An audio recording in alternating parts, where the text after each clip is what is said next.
And Pawan Kalyan గారైతే నిన్న ఎవరైతే పహల్గామ్ ఏదైతే అక్కడ చనిపోయారో అక్కడ కాల్పులు ఆంధ్రప్రదేశ్ సంబంధించిన వ్యక్తి అతనైతే వాళ్ళ కుటుంబాన్ని అయితే పరామర్శించారు. అంత తనకైతే భరోసా ఇచ్చి రావడం చూసాం మనమైతే.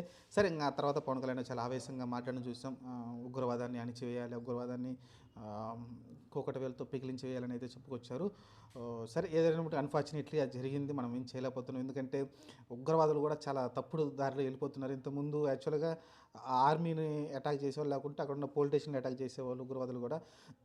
ఇప్పుడు ఏంటంటే అసలు ఈ సామాన్య ప్రజల్ని అటాక్ చేస్తున్నారు. ఇది మటుకు చాలా పెద్ద తప్పు. ఎందుకంటే అది కూడా ఆర్మీని కూడా దొంగతనంగా వచ్చేసి అటాక్ చేస్తారు. ఇప్పుడున్న పబ్లిక్ని కూడా మన మనుషులాగానే వచ్చి అటాక్ చేశారు. అందులో మళ్ళీ దాంట్లో సానుభూతి కోసం ట్రై చేస్తూ ఉన్నారు. ఏంటి, ఆడవాళ్ళని పిల్లల్ని వదిలేసామని. కానీ ఎవరైతే తప్పించుకొని బయటకు వచ్చారో వాళ్ళు చూస్తే లేదు మీరు బీజేపీకి మోడీకి ఓటేశారు, లేకుంటే ఏదైతే మీరు హిందువా అని అడిగి మరీ చంపుతున్నారని అక్కడైతే క్లియర్గా ఉంది. కొంతమంది అయితే బొట్లు కూడా తుడిపేసుకున్నారు.